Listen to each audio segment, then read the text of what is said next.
What's going on, everybody? Hope everybody's feeling good. Hope everybody's doing well. Guys, we're back with an update. This story I did yesterday. He sent in an email wanting to thank everybody. He was excited about hearing his story being read, and he read through the comments and all that stuff. But he so okay, let me tell you what the story is. The story is the guy who was in college. His girlfriend wanted an open relationship. He shut it down immediately. Nope. No, thank you. We're done. She flips out, sending him all types of letters, emails, and trying to do everything. I was just, someone said in the comments, someone said it's called a crap test or whatever. Like she was crap testing him. Well, play silly games, you win stupid prizes. You play stupid games, you win stupid prizes. Stop trying to crap test people. I just want to see how he's going to react. Oh, he's going to dump you.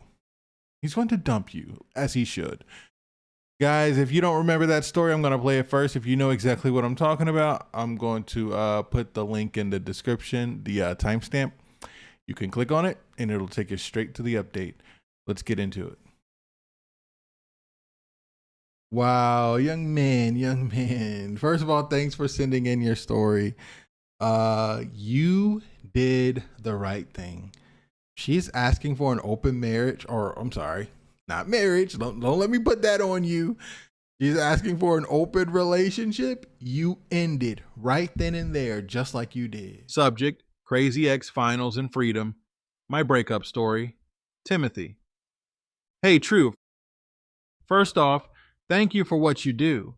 I came across your channel a few months ago while pulling an all-nighter for midterms and trying to find something, anything, to distract me from the mess my relationship had become. I ended up watching one of your videos where a guy wrote in about his ex asking for an open marriage and how he dumped her on the spot. I paused it and said out loud, "Man, I should have done that 3 months ago." Anyway, I just wrapped up my spring semester yesterday, and let me tell you, it feels like I escaped both academic hell and emotional chaos at the same time. I wanted to write in and share what happened with my now ex, Danny. Maybe some guy out there will hear this and spot the red flags before they get in too deep like I did. The backstory, how I met her. So, I met Danny at the end of our freshman year. We were both in the same sociology class, and we'd been in the same lecture hall for months but never spoke. I noticed her a few times. She was pretty, had this kind of soft voice when she answered questions, wore a cross necklace, and seemed really low-key. Honestly, I figured she was already dating someone, but one day after class, I saw her sitting alone on one of those concrete benches outside the humanities building, reading what I later found out was a devotional book. I had about 20 minutes to screw off before my next class, and I don't know what hit me, but I walked right over and asked, "Is that a Bible study book or something for class?" She looked up, smiled, and said, "Just something I read in the mornings. Helps keep me centered." And boom, we were talking, just like that. We sat there for about 10 minutes, chatting about faith, classes, college stress, and how we both felt kind of overwhelmed by how fast the year had gone. When I told her I was from Florida, her eyes lit up. Turns out she's from South Carolina and misses the South too. When I asked if she wanted to grab coffee sometime, she smiled again and said, "I'd like that, but just so you know, I'm waiting until marriage for sex." That kind of caught me off guard, but not in a bad way. I respected it. I told her I appreciated her honesty and that I wasn't going to pressure her about anything. She nodded, said she just wanted to make sure we were on the same page. I honestly walked away from that conversation thinking, wow, she's different. Boy, was I right, just not in the way I expected. 5 days later. What even was that? So, we went out for coffee the next day, then dinner the next night, then a campus walks after that. On day 5, we were hanging out in her dorm room, watching The Office reruns, and she suddenly turned to me and said, "Can I ask you something? Why haven't you tried to sleep with me yet?" I was completely stunned. I blinked at her and reminded her of what she said when we first met. Her face changed. She sorts of laughed and said, "Oh, yeah, I said that because that's what I usually tell guys at first. But you're not like most guys." It was like someone took the steering wheel and yanked it off the road. I didn't know what to say. I just sat there trying to mentally piece together what I was hearing. But then she kissed me, and you can guess where it went from there. We started dating right then and there. She said she felt so connected to me and that God brought us together. Looking back now, I feel like such a chump for ignoring the weird contradiction in everything she said. But at the time, I thought I hit the jackpot. Cute girl shared my faith, supposedly, and seemed super into me. The relationship, good times and ignored warnings. Fast forward from that night, and we dated through the summer, fall, and into this spring semester. We spent a ton of time together studying, going to church, movie nights, group hangouts. She met my parents over Thanksgiving. I met hers over Christmas. Things seemed stable on the surface, but that was the thing. It was surface level. Because underneath it, there were a few things I noticed and chose to ignore. Stuff that didn't sit right with me, but I brushed off. Looking back now, those were the red flags waving in my face. Here are the big three. Red flag 1, the sex lie. Obviously, the first red flag was that whole "I'm waiting until marriage" speech she gave and then completely walked back 5 days later. I have no issue with someone being religious. I think that's a good thing. But what I don't respect is using religion as a script to appear a certain way and then switching it up like it never happened. She acted like she was being honest, but what she was really doing was testing me, trying to see what kind of guy I was. That whole thing now feels like manipulation, disguised as boundaries. I should have seen it for what it was. Red flag 2. Control games. There were a few times where she'd try to control what I wore, who I hung out with, even how often I called my mom. She once said, "Your mom doesn't need to know everything we do. We're adults now." Another time, she asked me not to go to the gym because there are too many girls there who just want attention. Like, what? I justified it in my head as her being insecure or just needing reassurance. But in hindsight, those weren't insecurities. They were power moves. Red flag 3, the open relationship request. And this was the final nail. It was late April, right before finals. We were sitting at a table in the campus library. She looked really nervous, kept tapping her pen against her notebook. Finally, she said, "Hey, can we talk about something kind of serious?" My stomach dropped. She goes, "So, since we're both going to be home for the summer and long distance is hard, what would you think about trying an open relationship just for the summer, just so we don't feel stuck?" I straight up closed my laptop and said, "Nah, I'm good on that. We're done." She looked like I slapped her. She started tearing up, asking why I was overreacting. I told her that if she wanted other options, she could go ahead and explore them, just not while she was with me. I packed up my stuff and walked out of the library. I think that's the first time in a long time I actually felt proud of myself in that relationship. Her 3 comeback attempts. You'd think that would be the end of the story, but nope. She tried 3 different times to get back together. Attempt 1. She texted me 3 days after the breakup with a photo of a Bible verse and said, "This one made me think of you." I didn't reply. Attempt 2. She accidentally ran into me at the student union, said she was just grabbing food, but then sat down next to me and launched into a speech about how she didn't really mean the open relationship thing, that it was just a test to see how committed I was. I told her, if that was a test, you failed too. Attempt 3. The emails. Yep, she emailed me. Emailed. It was a straight up emotional essay. I read the first few lines and saw stuff like, God told me in a dream that you're my future husband, and I only said those things because I didn't want to lose you. I couldn't read the rest. I clicked out and never responded. That email drained me more than my economics final. Peace at last, she's gone for the summer. Thankfully, she flew back home to South Carolina 2 days ago. I literally saw her post a story of the plane wing with the caption, Home. I almost cracked open a bottle of sparkling cider in celebration. I'm honestly relieved. It's not that I wish her harm, I really don't. I just need space, real space, not we're on a break space, not let's talk later space, just peace, quiet, and no more mental gymnastics. My summer plans, growth mode. Now that I've got my summer back, I'm focusing on becoming a better man. That's not just something I'm saying to sound cool, it's something I genuinely feel I owe to myself. Here's what I'm planning. Gym 5 days a week, I let my fitness slide during all the chaos. No more. Daily reading, not just textbooks, real books, biographies, business, mindset stuff. Volunteering. I signed up to help out at a local shelter twice a week. Gives me purpose. Reconnect with family, especially my little brother. I want to be a better role model. Work part-time, got a job at a landscaping company, helps keep me grounded.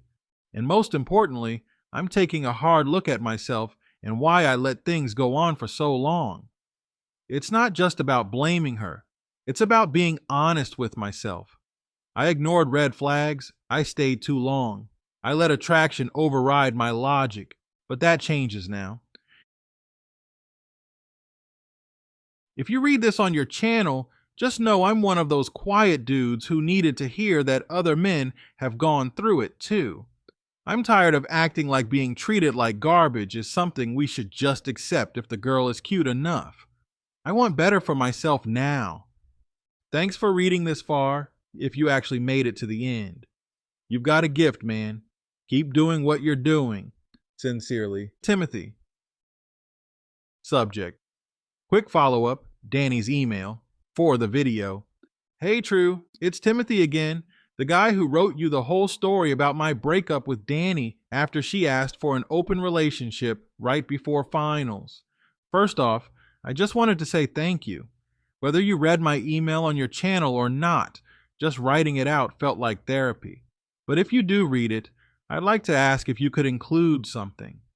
After I sent that first email to you, I figured I should dig up the exact 2,000 word message Danny sent me. The emotional essay she emailed me a week after the breakup. I wasn't going to read it again, but I did, probably out of morbid curiosity, and it reminded me just how manipulative she could be when she really wanted something. I'm forwarding it below exactly how she sent it. No edits, no commentary. You'll see what I mean when you read it. If you're going to share my story, I think this message adds context to what I was dealing with and the kind of emotional roller coaster I was trying to escape from. Thanks again for everything you do. Your channel's been a huge part of my healing process. Email. Subject. Please read this. From my heart. Timothy, I know you probably don't want to hear from me right now, and maybe you'll delete this without even reading it, but I'm praying you don't. I'm not writing this to guilt you or to drag things out or to try and manipulate you. I'm writing because my heart is broken and I don't know how to process everything that just happened between us. I've been crying every day since you walked out of the library. I know you think I betrayed you by asking for an open relationship, but I need you to understand the real reason I brought it up. It wasn't because I wanted to be with anyone else. It was because I was scared. Scared that you'd go home for the summer, meet someone else, forget about me. I thought if I said it first, it would make me feel in control, but all it did was ruin the best thing I ever had. From the moment we met, you were different. You didn't try to push anything. You asked real questions. You made me feel seen. And when I told you I wanted to wait for marriage, you respected it. That's why I let my guard down. That's why I changed my mind. I felt safe with you. I felt like maybe you were the one God was preparing me for. I know that sounds crazy now, but I really did believe it. When we were together, I felt like I was finally in something healthy and real, and then little things started creeping in. My anxiety, my fear, my insecurities. I know I tried to control things sometimes. I know I said stuff about your mom in the gym that I shouldn't have, but it came from fear, not malice. I've never loved someone the way I loved you, and that terrified me. The truth is, I'm still learning how to be loved properly. My last two relationships ended with me feeling used, discarded, and forgotten. I thought if I held on tighter, I could stop that from happening again. But all I did was squeeze too hard until I pushed you away. I miss you.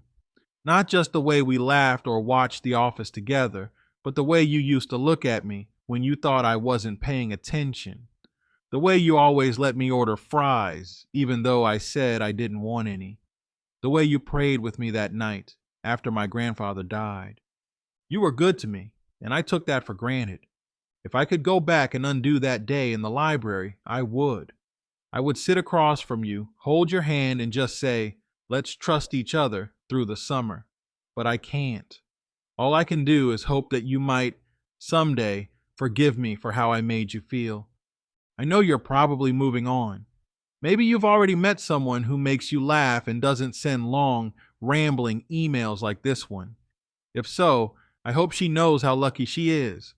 But if there's even a small part of you that still remembers what we had, if there's a version of us in your memory that still makes you smile, I just want you to know that I still believe in that version.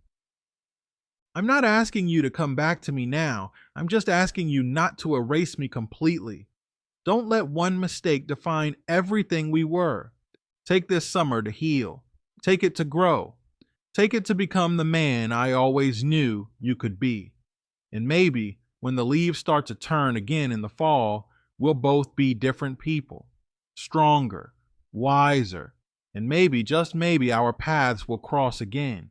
Until then, know that I'm praying for you every night, and know that no matter what happens next, I'll always be grateful for the time we shared. With love, Danny. And then there was this one as well. A few days after she sent me that emotional apology, she sent this. It was totally different in tone, like night and day. One minute she's pouring her heart out and praying for me, and the next she's calling me a manipulator and a cheater, which I'm not. I debated whether or not to even share this, but I think it's important people see how manipulative and unstable someone can be when they're trying to rewrite the narrative after rejection. Subject: so this is who you really are. Wow, I can't believe I ever thought you were different. I really sat here defending you to my friends and my family, crying over you, writing that long email about how I still cared, and now I realize I was just feeding your ego. You wanted out the whole time, didn't you? All those moments I thought were real, the nights we stayed up talking about our future, the prayers, the plans for the fall semester, were just lies you told because it was convenient. You were probably already mentally checked out long before I even brought up the idea of an open relationship. That was just your golden excuse to walk away and play the victim. Don't even try to act like you were shocked by it. You wanted me to bring it up so you'd have a reason to dump me and still look like the good guy. You've always cared about your image more than anything else. The respectful, sweet church-going guy who respects boundaries. Please, that was just your act. You got what you wanted from me early on and then coasted until you could justify leaving without looking like the jerk you really are. Let's not pretend you didn't pressure me either. You knew I said I wanted to wait. You knew what I believed, but you were patient. Not because you respected me, but because you knew if you waited just long enough, I'd let my guard down. You acted like that was some selfless decision on your part. Meanwhile, the minute I started to trust you, you turned me into someone I didn't even recognize. And yeah, I broke my own standards. I know that. I still think about that night and wonder what the hell I was thinking. I gave you something that was supposed to be sacred, something I waited years for. And for what? A guy who walks away the second things get complicated? I told you I was afraid. I told you I had doubts. But instead of helping me work through it, you bailed, you ghosted. You cut me off and acted like I betrayed you, all because I was trying to figure out what made sense for us during the summer. That conversation didn't have to mean the end of us. You chose to take it that way. You know what I think now? I think you were talking to someone else. Yeah, I said it. I think you were already lining something up back home and just needed a clean exit. It's funny how quickly you shut everything down once you had your reason. You always said you hated cheaters. You acted so above it. But here you are, doing emotional gymnastics, trying to make yourself feel morally superior for doing the exact same thing, just in a sneakier way. You wanted freedom, you wanted distance, and now you have it. But don't turn around and act like you're the victim in this. I might have brought up the idea of an open relationship, but you weaponized it. You used it like a trap door. One sentence and boom, you were done. No conversation, no trying to understand, just, okay, we're done. Don't text me. That's not strength. That's cowardice. You didn't love me. You loved how I made you feel. You loved the validation, the attention, the idea of being the guy who waited, even though we both know you didn't. You loved playing the role of boyfriend, but you hated actually showing up when it counted. What's even worse is the way you've been telling people about me. Yes, word gets around. You think your friends don't screenshot? You think I don't see the TikToks your buddies post? You're already painting this picture of poor, innocent Timothy who got hurt by the big bad girlfriend who changed her mind. Give me a break. You know what's manipulative? Pretending like you're above drama while spreading your version of events behind my back. You've been campaigning for sympathy from everyone who'll listen, while I've been sitting here trying to make sense of why someone I trusted so much could turn so cold. You were never honest with me, not fully. You gave me the edited version of yourself, the curated, filtered, campus-friendly Timothy. I don't even think you know who you are yet. Maybe this summer will help you figure it out. But don't act like I'm the crazy one because I'm reacting to the way you treated me. You don't get to hurt people and then shame them for having feelings about it. I wrote you that first email from a place of vulnerability. I meant every word. But now I see that you probably laughed at it. You probably showed it to your friends. You probably enjoyed watching me beg for closure. You don't get it. This wasn't just a breakup for me. This was betrayal, layered in confusion. You said you cared about me. You said I could trust you. You said we were in this for the long haul. And now you act like we were just casually talking. If that's how you want to remember it, fine. But don't gaslight me into thinking I imagined everything. I was there. I know how you looked at me. I know how you held my hand in chapel. I know how your voice shook when you told me you loved me for the first time. Don't rewrite history just because it's easier for you. You think dumping me before summer was some power move? It was weak. It was lazy. You didn't want to do the work of having a real conversation. You wanted to be single by the time you got home so you could heal without guilt. You'll probably date someone new by July and tell her you were just so heartbroken by what I did. And you'll get to be the sweet, misunderstood guy all over again, and the cycle will start again. Meanwhile, I'll be the crazy ex in your story, the girl who changed, the one who wanted too much. Whatever helps you sleep at night, but deep down, I know you. I know that when the lights are off and the noise dies down, this will haunt you. Not because you miss me, but because you'll realize what you threw away. You'll realize that you had someone who actually loved you, even if she was messy, even if she made mistakes, and you couldn't handle it. That's what scares you, Timothy. Not cheating, not betrayal, intimacy. Real, messy, human intimacy. You love the idea of a perfect relationship, but you fall apart the second reality shows up. I wasn't perfect, but I was real.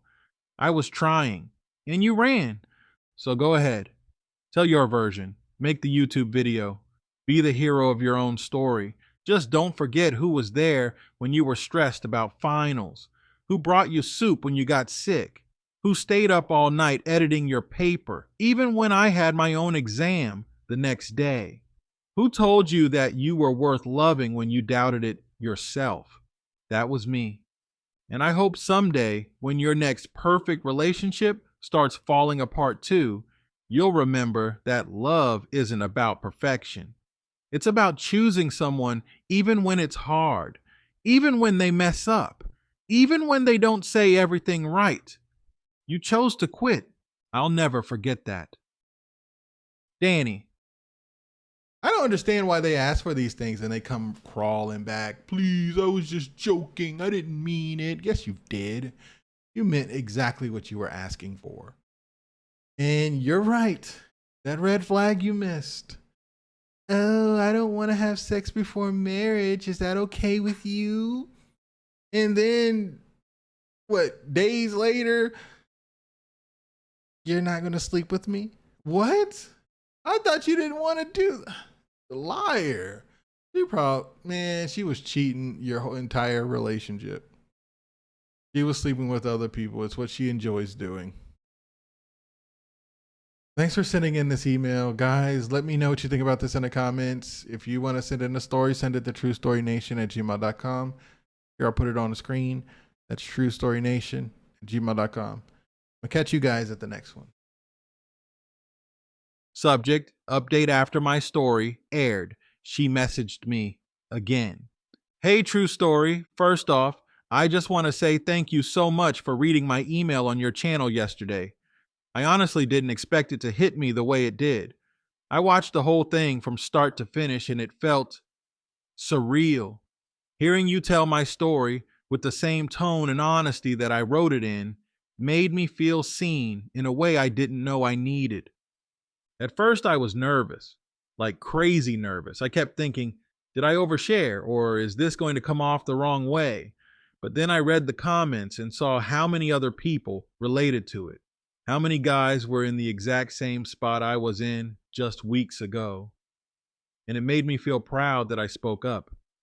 It reminded me I'm not alone, and I really needed that. So again, thank you. For your platform, for your time, for taking stories like mine seriously and giving us a voice. You've got a loyal subscriber in me for life. That said, I wish this email was just a thank you, but unfortunately Danny messaged me again. Yeah, after all this time, after weeks of silence, after the final crazy letter, after the emotional one, after the angry one. I thought it was over, but I guess I forgot that I still hadn't blocked her on Instagram. Honestly, I barely use the app. I log in maybe once every 2 weeks just to check messages from high school friends or see graduation photos people are tagging each other in. So I didn't even think to block her there. It wasn't on my radar, but I woke up the morning after the video aired to a message request, and it was from her. Here's exactly what it said. You should be ashamed of what you're doing. I saw the video. Everyone's sending it to me. I can't believe you let some stranger broadcast our business like that. You ruined me. I'm dropping out of school. You literally pushed me into counseling, and I'm not okay. I hope you're proud. That hit me like a truck. At first, I just stared at it. My heart started racing, and I got that old anxiety feeling in my chest, like back when we used to argue, and I never knew what mood she'd be in when she texted me. I clicked on the message and saw that she'd typed 5 more paragraphs. She went on and on about how the damage is done, how her parents are mad at her, how she's never going to recover from this humiliation. She said she's withdrawing from the university and going back to her home state for good. And, of course, she blamed all of it on me. It was wild. I almost didn't believe what I was reading. She literally said, I don't even recognize myself anymore. You turned me into this mess. You made me feel disposable. I checked into counseling, and the therapist said I was emotionally manipulated and gaslit. I gave everything to you, and now people are laughing at me online. Like, what? I was honestly speechless. I hadn't responded at that point, but I kept reading. She said she's been vomiting from stress, that her GPA tanked, and that she skipped her last 3 exams because she couldn't focus after the breakup. And then, and I'm not making this up, she said, "You destroyed the last year of my life, and I'll never forgive you. I hope your little YouTube fame was worth it." I sat with that for a while. I screenshotted everything, just in case. I didn't respond for a couple of hours. I didn't want to be reactive.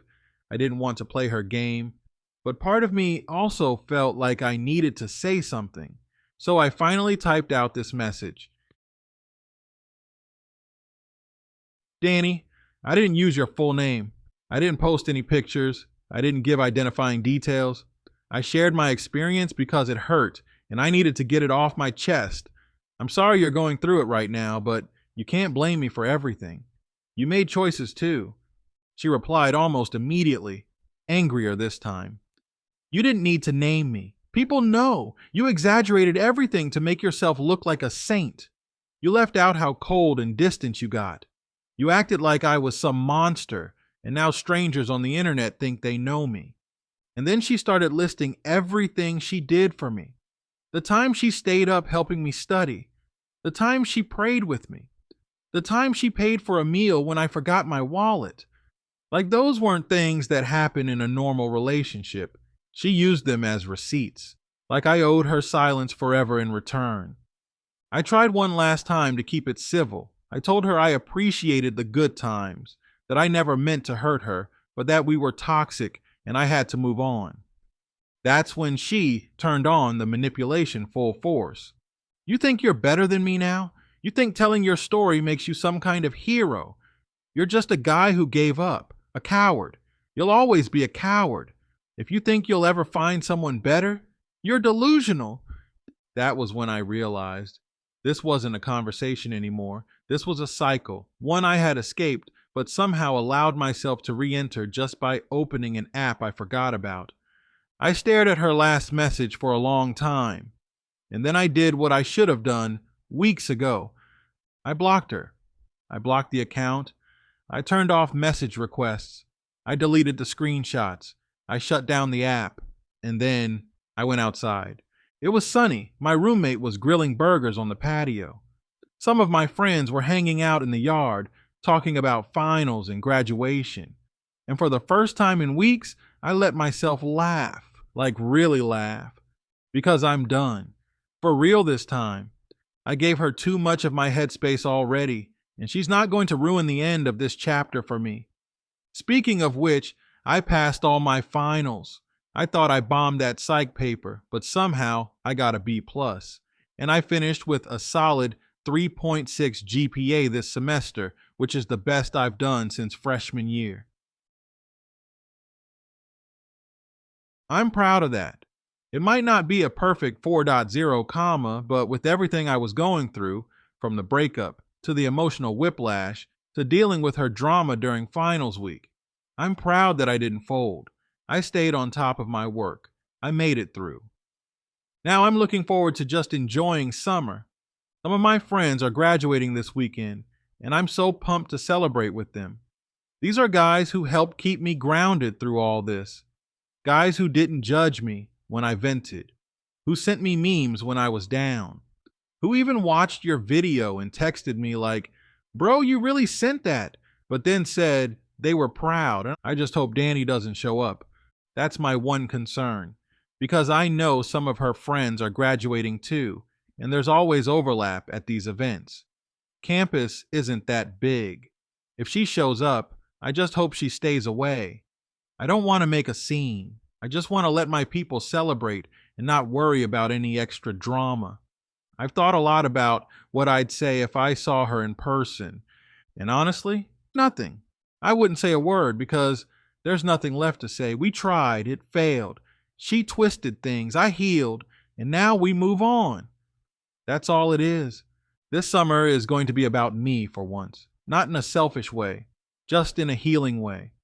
I've already started making a list of things I want to work on. Hit the gym consistently, not just for looks, but for routine and discipline.